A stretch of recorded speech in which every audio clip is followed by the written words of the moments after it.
wanna be wherever you are, always be wherever you are. I wanna be wherever you are, till my oars becomes your own. That's wonderful. That's great. Wonderful.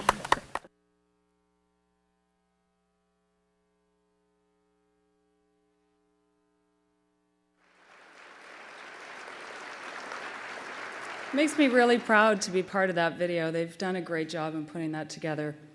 And as I mentioned in the video, something just keeps being reinforced to me over and over, and all the traveling that I've done, and for Dawn and I both. A very simple fact is that people are people no matter where you go in the world. Kids are kids, they want to have fun, they want to learn, they want to snack, they want to play, they want to be carefree. And parents are parents, they want to clothe their kids and feed their kids and be there for them and basically just love them. And when a link in that chain is broken, it's always a tragedy. It doesn't matter how often that tragedy is occurring in your own community, it's always a huge void.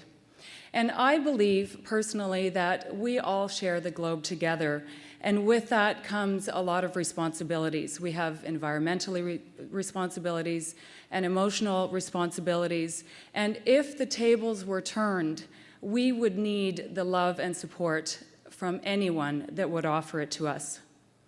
In the video, there was a young man named John, a 12-year-old, and Dave Toyson wrote about him in the recent issue of Childview magazine. He said that what a zest for life John had.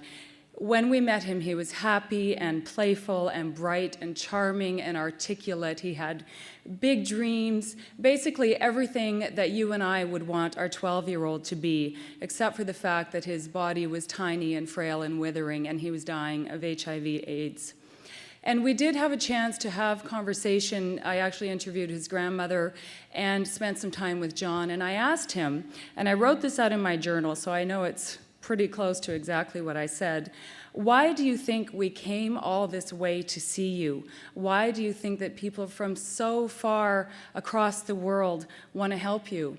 And his response was, I believe there are other good people in the world.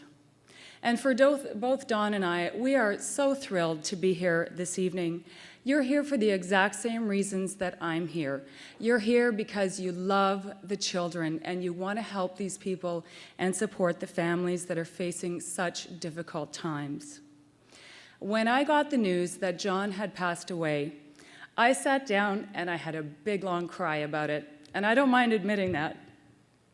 But intellectually, I kept thinking, how can I be so affected by this kid that I met for a few hours a few months ago? And I realized that John personifies the struggle and the loss and the tragedy of striking down potential and innocence, and it's happening all the time. And now when I think about John, I have such respect for that struggle. Many of the people that we met in Voi have so many other hardships. There's lack of work, there's lack of education, there's poverty, there's other illnesses. They might be mourning already, there's cultural issues, there's women's issues, and then on top of it all, there's HIV/AIDS. I came away from there, though, with such faith. I was really terrified to take that trip to go to Africa to see this firsthand. I had a pretty good idea of what I would see, but I was afraid of how I would be affected. But what I brought back with me is that there is a solution. And I believe that World Vision is an integral part of that. And I also realized that little old me, a mom, a member of the general public, can make such a difference. And I've heard it said over and over again, you can't change the world, but you can change one small part. And that is why all of you are here today. So many thanks go out to the World Vision staff, all the World Vision volunteers, all of the celebrities that have given their time to be here tonight, so many of our friends that are here, all the special guests. I thank you so much. You've made the time and effort to be here. You've bought a ticket. You've made time in your busy lives, but more importantly, you have made a special place in your heart for World Vision. Thank you.